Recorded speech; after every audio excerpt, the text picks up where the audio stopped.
नमस्ते, मैं हूँ झिलिक। स्वागत है मेरे चैनल पे। अम, सो आज मैं जो बात करूँगी वो कोई टॉपिक नहीं है। तो एक्चुअली मुझे ये ख्याल एक ख़याल की तरह से आया कि ऑफ़न हम लोग ऐसा सोचते हैं कि इस स्पिरिचुअलिटी के रास्ते में, इस जर्नी में हम ऐसा सोचते हैं, जो भी स्पिरिचुअलिटी के रास्ते में थोड़ी चलने की कोशिश करता है, जो कुछ साल या फिर जिसे कॉलिंग आती है और वो जब चलने लगता है तब हमारे सोच में हमारे जो भी वे ऑफ हम लोग पहले जैसे चीज़ों को देखते थे, उसमें चेंजेस आते हैं। तो हमें जब ये चेंजेस आते हैं तो हमें ऐसा कभी कभी ऐसा लगता है कि हम शायद स्पेशल थे या फिर स्पेशल है, इसी वजह से शायद हम इस जर्नी में आए, या फिर क्या कहूँ कर काइंड ऑफ इसीलिए शायद भगवान ने हमें चूज़ किया।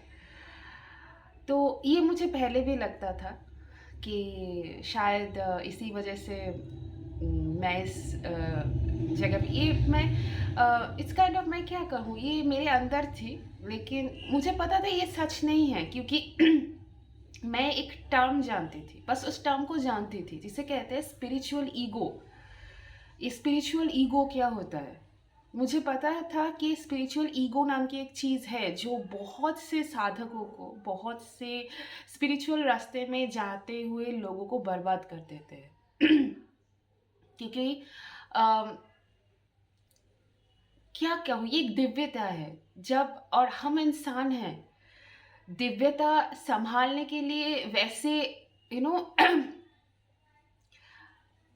क्या कहूँ, मैं बस एक एग्जाम्पल की तरह से एग्जाम्पल नहीं, मैं जिनको मैं अपनी गुरु मानती हूँ, तो उनमें रामकृष्ण परमहंस ये भी आते हैं जिनको मैं गुरु मानती हूँ। तो उनकी एक बात मुझे हमेशा याद आती है, जो उन्होंने मुझे उनकी कहीं ना कहीं से मैंने ये सुन लिया था, या फिर जैसे मुझे ऐसा लगा जैसे वो मुझे बताते हैं कि हमेशा अपने सर को झुका के चलो। और एक चीज़ कि हमेशा विनम्रता, अपने सर को झुका दो, दूसरों के सर को झुकाने की कोशिश मत करो। और विनम्रता, कुछ भी करो, अगर किसी को कुछ बुरा भी बोलना हो तो भी विनम्रता से बोलो, ताकि उसे चोट ना पहुंचे, ताकि उसे हानि ना हो। मैं पहले ऐसी नहीं थी, मैं बहुत मेरे मन में जो आए, मुंह में जो आए, मैं वही बोल दिया। मैं नहीं सोचती थी पहले कि दूसरे इंसान को कैसा लग रहा है सुन के मेरी बातें। तो मैं जब इस स्पिरिचुअल जर्नी में आई, जब हम स्पिरिचुअल जर्नी में आते हैं तो हमारे ऐसे बहुत से क्लेंजिंग होते हैं, हमारे कर्मों के क्लेंजिंग होते हैं, उसे भुगत के। ऐसा नहीं कि भगवान ने आया और उठा के फेंक दिया, नहीं। वो तुम्हें दिखाएंगे क्यों तुम्हारे साथ ये हुआ, क्योंकि तुमने ऐसा कुछ किया है। तो मैंने जब इस चीज़ को फेस किया, तब मुझे ये पता चला कि मैं शायद जिसे भी, सपोज मैं पहले जैसे भी लोगों को बोलती थी, शायद मेरा ये इंटेंशन नहीं था कि मैं उन्हें बुरा लगे। मेरा वो जो अंदर का जो रेज या फिर मेरे अंदर का जो एनर्जी था वो ऐसा था। लेकिन क्या उस इंसान को इस बात का पता था? नहीं।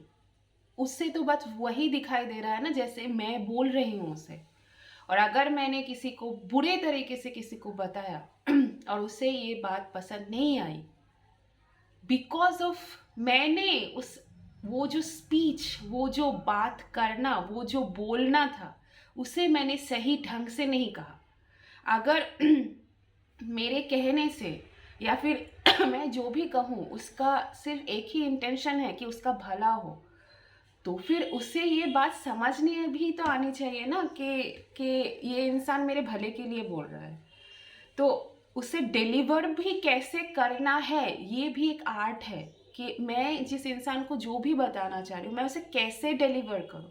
इसका मतलब ये नहीं कि तुम्हारे साथ कोई गलत कर रहा है या फिर तुम्हारे आसपास के लोगों के साथ भी कोई गलत कर रहा है, तुम वही वहाँ पे भी विनम्रता से कहो। हाँ, तुम पहले विनम्रता से कह सकते हो, लेकिन जब आती है प्रोटेक्शन की, जब आते हैं तुम अपने लोगों को कैसे प्रोटेक्ट करोगे, खुद को कैसे प्रोटेक्ट करोगे, तब विनम्रता नहीं आती। बट जब आते हैं कि किसी को तुम समझाना चाहते हो कि ऐसा नहीं हो सकता, ऐसा नहीं होना चाहिए, तब वहाँ पे विनम्रता सबसे पहले बहुत ज़रूरी है। इसीलिए हमारे कल्चर में शायद हमेशा सर झुक के प्रणाम करके बात करना हमारे कल्चर में था।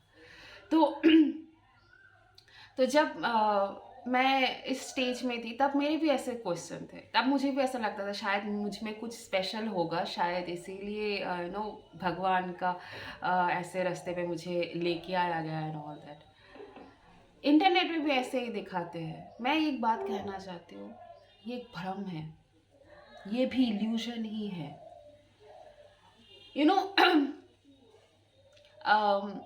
मैं पहले से ऐसे बहुत से योगीज हैं जैसे रामकृष्ण देव, सदगुरु, ये किताबें पढ़ के नहीं सीखा इन्होंने खुद एक्सपीरियंस किया, तब उन्होंने जाके ये चीज़ सीखे। तो मैं हमेशा सोचती थी कि किताबें ना पढ़ के कैसे कोई सीख सकता है, ये कैसे जानेंगे। मुझे कल ये एक जगह से रियलाइजेशन हुआ कि तुम अपने आप का जो रियलाइजेशन, उसके अलावा तुम कहीं से भी अगर सीख रहे हो विदाउट गुरु और एनीथिंग, तुम कहाँ से सीख रहे हो? क्या वो भी एक इल्यूजन नहीं है? क्या वो भी एक माया नहीं है? जिन्होंने किताबें लिखी है, क्या वो भी माया के हिस्सा नहीं था? ये किताब भी एक माया का हिस्सा नहीं है? तो तुम सीख कहाँ से रहे हो? माया से। तुम माया से सीख रहे हो, माया से कैसे निकाला जाए? जो सीख रहा है वो भी माया है, जो सिखा रहा है वो भी माया है।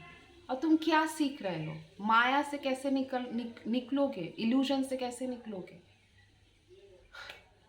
यही तो है अहं, यही तो है कि मैं, यही तो माया है मैं। तो तुम कैसे निकल सकते हो यहाँ से? तुम्हें अगर माया से निकलना है तो माया के परे जो है उसी से तो तुम्हें सीखना है। और माया के परे क्या है? वो ईश्वर है जो माया को देख सकते हैं। इसीलिए तो कृष्णा ने कहा है कि मेरे ऊपर सब कुछ छोड़ दो, क्योंकि वो माया को देख सकते हैं।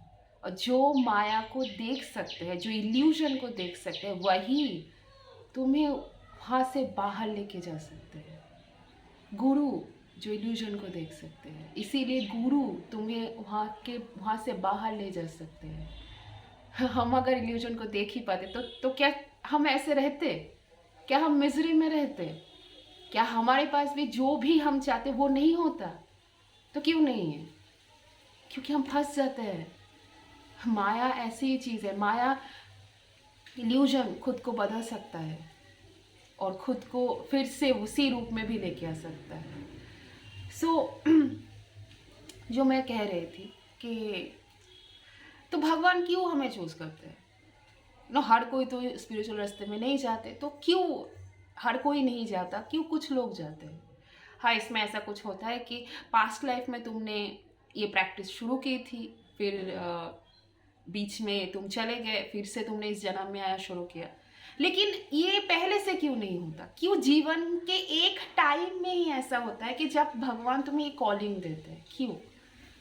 क्या इसका मतलब ये है कि हम लोग बहुत अच्छे हो गए? नहीं, इसका मतलब ये है कि अंधेरा बढ़ गया है तुम्हारे अंदर। और भगवान को सिर्फ पता है कि हर एक इंसान में एक अच्छाई, एक बुराई, रोशनी और अंधकार, इसके एक परसेंटेज होते हैं कि तुम्हारे अंदर ये इतना ज़्यादा रोशनी होगी क्योंकि ये तुम्हारे लिए ज़रूरी है इस दुनिया में चलने के लिए, और इतना अंधेरा या फिर क्या कहूँ डार्कनेस होगा जो इस दुनिया के रहने के लिए ज़रूरी है, क्योंकि ये दुनिया सिर्फ सफ़ेद से नहीं बनी, और ये दुनिया सिर्फ काले रंग से भी नहीं बनी है, इसमें दोनों की ज़रूरत होती है, नेगेटिव एंड पॉजिटिव दोनों की ज़रूरत होती है यहाँ पे। तो जब हमारे अंदर पॉजिटिविटी बहुत नीचे आ जाते हैं और नेगेटिविटी बहुत ऊपर चली जाती है, तब भगवान आते हैं, वो भी एक ब्लेसिंग की तरह, कि तुम्हें तुम्हारा परसेंटेज ये होना नहीं चाहिए था, तुम जितना तुम्हारे बैलेंस जो होना चाहिए था, तुम उससे काफ़ी ज़्यादा नीचे आ चुके हो, और अगर इससे नीचे गिर गए तो तुम उस अंधेरे से तुम कभी बाहर नहीं निकल पाओगे। अब इसीलिए आते हैं, तुम्हें बचाने के लिए, हमें बचाने के लिए। हम में कोई स्पेशल कुछ है नहीं, अगर उस तरह से कहूँ तो हर कोई स्पेशल है इस दुनिया में, क्योंकि किसी का ये जॉब था ही नहीं कि कोई किसी को फॉलो करे। तुम खुद को जानोगे और खुद की पर्पस को पहचानोगे और वही करोगे, यही हर एक इंसान की ड्यूटी है, ड्यूटी था। चाहे वो काम बड़ा हो छोटा हो, उससे कुछ मिले ना मिले फर्क नहीं पड़ता। क्योंकि लोग अब फेम के पीछे भागते हैं, क्योंकि लोगों को अब बहुत सारा पैसा चाहिए, इसीलिए जो बिकता है लोग वही करना शुरू कर देते। लेकिन क्या हमारा पर्पस ये था कभी? नहीं, हम तो वो करने आए हैं जो हमें करना था एक्चुअली, और करने के लिए हम आए हैं एक्चुअली। सो इसी वजह से मुझे आज ये बात रियलाइज़ हुई कि जिन्होंने भी मुझे संभाला, काल भैरव, रुद्र, महादेव, वो क्यों मेरे ज़िंदगी में आए? क्या मेरे अंदर कुछ स्पेशल थी? नहीं, ये उनका प्यार है। ये वो है जो हमें इतना प्यार करते हैं कि हमें जब अंधकार, जब बुराई बढ़ जाती है, वो हमें छोड़ नहीं देते, वो हमें अलग नहीं कर देते, वो हमें गले लगा लेते हैं कि तुम्हें मैं संभालूंगी। मुझे पता है कि तुम खुद को नहीं संभाल पा रहे हो। इसी वजह से क्या हमारे कोई भी दोस्त हमारे लिए ऐसा कर सकता है कि तुम्हें जब अंधकार बढ़ जाए वो तुम्हें अपना ले? तुम्हारा कोई फैमिली, रिश्तेदार, कोई भी तुम्हारे लिए क्या ऐसा कर सकता है? तुम किसी को कितना भी प्यार क्यों ना कर लो, कोई इंसान को, कि जब तुम्हारे अंदर वो रोशनी ख़त्म होने लगे और अंधकार बढ़ जाए, क्या वो तुम्हें अपना सकते हैं? शायद एक दिन के लिए, 2 दिन के लिए, हमेशा के लिए नहीं। और सबसे बड़ी बात, उस अंधकार को मिटा के रोशनी को फिर से बढ़ाने का काम जो करते हैं, वो सिर्फ और सिर्फ भगवान है। भगवान भेदभाव नहीं करते, इंसान चाहे कितना भी कर ले। इसीलिए तो हर एक साधु संत जिन्होंने भी उस रास्ते पे पैर रखा, वो कभी वापस मुड़ के नहीं है।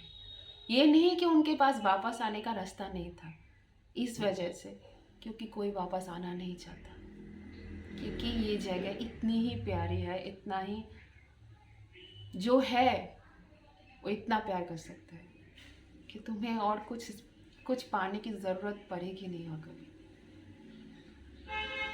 तो बस इतना ही कहना था कि मैंने ये चीज़ सीखी। मैं ये नहीं कहूँगी कि एक बार में ये सब चीज़ें, बस ये एक चीज़ मैं कहूँगी, ये बहुत सिंपल है बट इसमें टिके रहना बहुत मुश्किल है, क्योंकि आखिर हम इंसान हैं। हम इंसान बन के, मैं ये नहीं कहूँगी कि हम इंसान बन के पैदा हुए है हम सोल, बट क्या हम सब कुछ जान गए हैं? नहीं, तो हम बुद्धा बन जाते और यहाँ पे रहते ही नहीं। जब बुद्धा ने सब कुछ जान लिया तब वो चले गए। तो क्या हम सब कुछ जानते हैं? नहीं। इसीलिए तो खुद को स्पिरिचुअल सीकर कहना ज़्यादा अच्छा रहता है, क्योंकि अगर हम सब कुछ जान ही जाते तो रहते ही क्यों यहाँ पे। तो बस एक चीज़ से एक बात बस याद रखना कि इस दुनिया में ईश्वर से ज़्यादा तुम्हें कोई प्यार नहीं कर सकता, कोई नहीं, कोई भी नहीं। वो ईश्वर है जो हमें सबसे ज़्यादा प्यार करते हैं। जब हम खुद को प्यार नहीं कर पाते तब वो ईश्वर ही है जो हमें प्यार करते हैं, जो हमें फिर से सिखाते हैं कि कैसे तुम खुद को प्यार कर सकते हो फिर से। वो ईश्वर ही है जो फिर से हमारी ज़िंदगी में लोग, इंसानों को ले आते हैं जो फिर से हमें प्यार करते हैं। हम नहीं हैं, हम कुछ भी नहीं हैं एक्चुअली। वो अगर कोई इस चीज़ को फील कर सकता है, अगर कोई इंसान कोई भी जो भगवान से खुद को कनेक्ट कर सकता है, एवे ही श्री राधा रानी, मीरा जी, जितने भी भक्त हुए, वो भगवान को खुद को लाइक दे दिया। ऐसे ही नहीं होत करते, क्योंकि वो उस चीज़ को समझ जाते हैं कि और कुछ है नहीं इस परमात्मा के अलावा। तुम कुछ भी देखो, वो झूठ ही है। यहाँ तक कि मैं ये जो बोल रही हूँ, जो बोल रहा है वो मैं नहीं हूँ, और जिससे तुम देख रहे हो वो इल्यूजन है। तो बस मेरी बातों को मैं एक ही, जो भी मेरी बातों को सुनते हैं, मैं उनको यही कहना चाहती हूँ कि इन बातों के ज़रिए तुम भगवान से कनेक्ट करना। तुम जिसे भी मानते हो उसके साथ कनेक्ट करना। वो मैं नहीं हूँ, तुम जिसे देख रहे हो वो सच्चाई नहीं है, जो बोल रहा है वो सच है। तो बस इतना ही कहना चाहती है। एंड आई होप मेरे जितने भी लोग मुझे सुनते हैं वो भगवान से ज़्यादा कनेक्ट करें किसी और भगवान कहाँ पे है, ईश्वर कहाँ पे है? यहाँ पे, जो यहाँ पे है, जो हमारे यहाँ पे रहते हैं, बिल्कुल इस हार्ट में रहते हैं, क्योंकि वहीं पे प्यार है। प्यार ही वो चीज़ है जो भक्त और भगवान को एक कर देते हैं। इसमें और कोई अलग कुछ नहीं होता तब। तो अपने अंदर जो भगवान है उससे कनेक्ट करो। रोने की वजह वो ले लेंगे और हंसने की वजह वो दे देंगे तुम्हें, इतना मैं ज़रूर कह सकती हूँ। So goodbye and good luck. Radhe Radhe.